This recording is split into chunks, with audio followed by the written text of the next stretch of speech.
Welcome back to the Pearlworks channel. My name is John. I have a few furniture designs that require large diameter dowels in the range of 1 to 3 inches. Most of the large dowels available commercially are made in limited species, typically light colored like birch, maple, and ash. Anything like cherry, walnut, or mahogany can be quite expensive, and rightfully so. They require a lot of material and are a niche product. Also, there's no guarantee what type of color match you'll get from dowel to dowel. For those reasons, I've decided to make my own. I have a small lathe that could make 16-inch long dowels and around 40 inches long if I buy the extension bed. But I would need to build a jig or buy a duplicator in order to reliably turn consistent and precise dowels. There are also commercial and shop-made jigs that are essentially large pencil sharpeners. Those are pretty neat, but I can't imagine adjusting them for reliable diameter dowels. I finally landed on a shop-made jig that relies on a router, and that's what you see me building here. I'm borrowing the design from the Woodworkers Guild of America. I'll leave a link to the video I followed in the description below. I made a few modifications as I progressed through the build. The gist of it is you have a spindle that rotates in a box. Then you have a router that slides on the top of that box. How far the bit extends down into the box determines the diameter of the dowel. The spindle rotates via a hand crank or a drill. The plunge base allows for repeatability and precision. I can use the built-in stops along with shims from my dado stack to sneak up to the perfect diameter dowel. The two most important aspects of this build are making sure the holes on either end line up and the top sides of the jig are straight and the same height. If either of those are out of line, then you won't get perfect dowels. I also added bushings to the holes on each end in hopes that they will provide some durability. As to the furniture I have in mind, I want to work with dowels instead of square material because I think it looks nice and will be a fun challenge. I think the look is unique but still functional. The first two pieces I'll make are a coffee table and a low back chair. I'll make the coffee table first to work out more kinks in the process, then move on to the chair and it'll be perfect. Not really, but hopefully. Hey guys, thanks for watching. I just wanted to take a little bit of time to explain what's happening here. I went ahead and turned my first dowel with this jig, and I did not film it because I was still figuring things out. It was a little complicated trying to get the drive side of this thing to spin freely but still maintain a tight hold on the piece without it wobbling too much. At first I had a little bit of wobble, but I went ahead and adjusted things, and I got this dowel to come out pretty smooth with some sanding of course afterwards, and it's right at 1.497 inches. Which is a little small for a 1.5 inch hole, but I wasn't too worried about the diameter on this one. I have some blanks cut up right now. This is going to be another one that's going to be about 1.5 inches of cherry, and then this is a blank of maple that will hopefully be 2.25 inches or maybe 2 inches, we'll see. I have some holes drilled here because one of the obstacles that I'm going to have to overcome is getting holes to be lined up 90 degrees from each other so that I have right angles on my joints. I went ahead and cut these holes when the stock was still square, and then at the table saw I ripped off some of the corners at a 45-degree angle. That's just so that it is much easier to remove the material with the router. There's not as much material flying around and it's less stress on the bit. As far as bits, let me talk about those right now. As far as bits are concerned, in the Woodworkers Guild video they used a 3/4 inch straight bit. I don't have that, and I had this monster straight bit which I've used for flattening slabs. It's pretty hefty and can really get a router moving, and I used it at first on this cherry dowel that I made, and it was not a huge success. It's a little too powerful and beefy. It gains so much momentum that it's hard to control the router with one hand. So I quickly switched over to this little flush trim bit, which was pretty slow going because it doesn't have cutters going across the whole diameter, so you really only have 1/8 of an inch and 1/8 of an inch of cutters going here, and they're not even flat either. So these are angled because these straight bits, they're not really meant to cut straight down and plunge.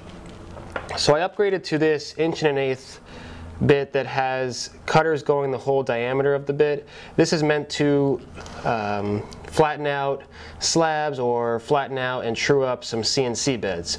So this is a good upgrade. I haven't used it yet, but we'll see how it works out. I think it'll be a good upgrade.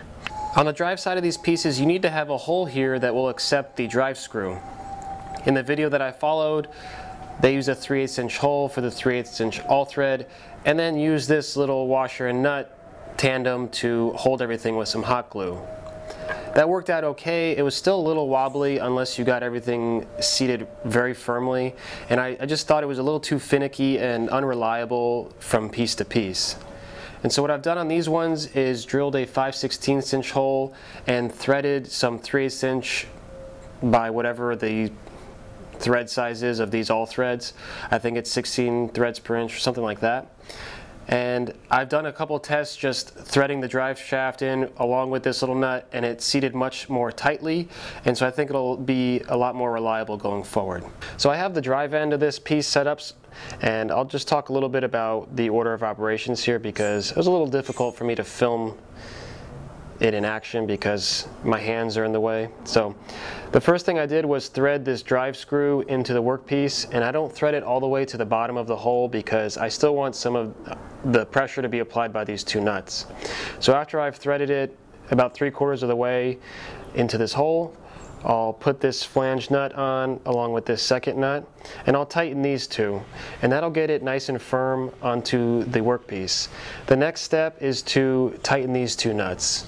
And that's also pretty much the last step. You want to tighten it so that they pretty much don't move. And it's okay that you have a little bit of room here because the tailstock of this thing will apply pressure in this direction. The tailstock of this is a lot simpler to set up. I'm essentially putting the point of this drive bolt thing into the end of this piece, and I'm putting as much pressure in this case to the right as I can, and that's going to snug up everything.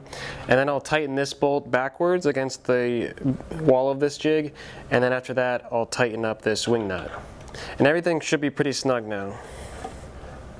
The reason I'm using the plunge router is so that I can get some repeatability. Once I get the first dowel at the right diameter, then I can put one of these stops in place and make all of the dowels of that diameter and know that they're reliably the same. What I'm going to do first is plunge the router down right now. It's touching the high point of the workpiece, and that's where I have my stop set. After I do a pass at that diameter, I'll twist this little end here so that I can lower it another 1/16 or so. And as soon as I get the piece fully round, I'll take a measurement of the diameter and then start to make some fine adjustments until I can sneak up. And I'm also going to leave maybe 10 thou over on the diameter so that I can sand, because like I said, this doesn't leave the most perfect finish, so you're going to have to sand probably starting with 60 and 80 grit paper and then working your way up. And because this piece is going to be spinning when you're sanding, these scratches are going to be going across the grain, which is what every turner has to deal with when they're turning on a lathe. So there is a lot of sanding to be done.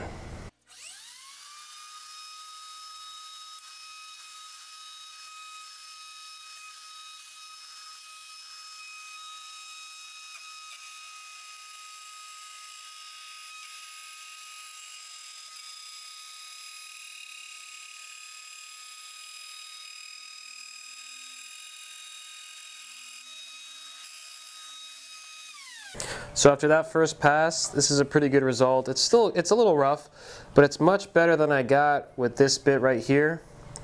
And I barely took off much, but it's actually almost fully round. There's a low spot right here that's a flat that's about 1/4 inch wide, but I'm pretty pleased with how that turned out. I'll go ahead and do a few more passes and try to sneak up on a final diameter.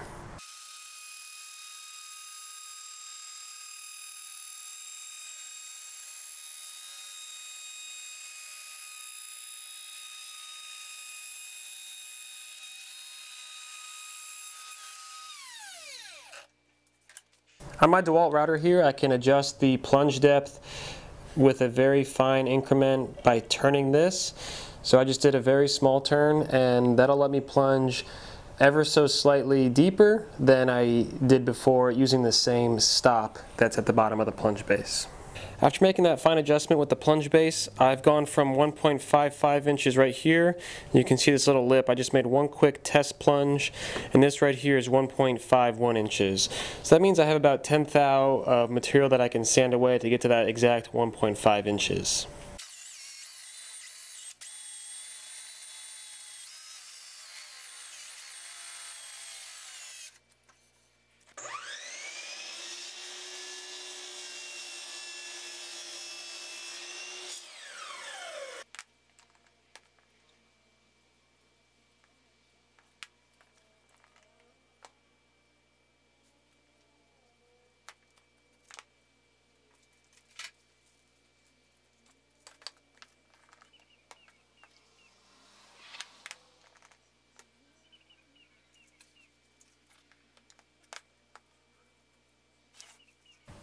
Alright guys, that about wraps this one up.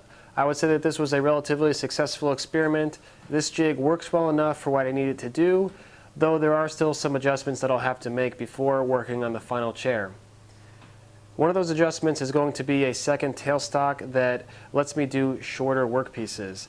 I want that tailstock to be about 2/3 of the way down. That way I don't waste material that is just going to get turned and not used. The tailstock is going to provide more support compared to using longer bolts that reach far from the ends of the jig and lead to a more wobbly workpiece. That happened on this maple piece, which was shorter than the cherry one, and it was a little bit more wobbly, and I think it led to some variance along the length of the dowel in terms of its diameter. Also, I hit the flange washer with this bit, and it pretty much trashed the bit. I'm going to have to get a new one, which is not a big deal. It performed really well on the cherry dowel, and I was happy about that. And once I got to the maple one, it had already been hit, and that led to a lot of tear out, which is fine because this was just a practice run. These holes were drilled on the square stock so that I could have 90-degree holes, or holes that are perpendicular to each other, which is really difficult to do on a dowel if it's already a dowel. So the results are okay. You know, this hole and this hole are not quite 90 degrees away from each other. They're probably closer to like 87 or something like that, which is not going to be good enough for the project, so I'm going to have to do a couple more practice runs before working on the final chair. Though I will say I'm pretty happy with how everything turned out. I don't usually like to make jigs myself, but getting a lathe and a duplicator would be way too expensive for something that's just an experiment for now. Alright guys, let me know what you think. I'm sure there'll be plenty of suggestions on things I could change, which I do welcome. Thanks for watching. I'll see you next time.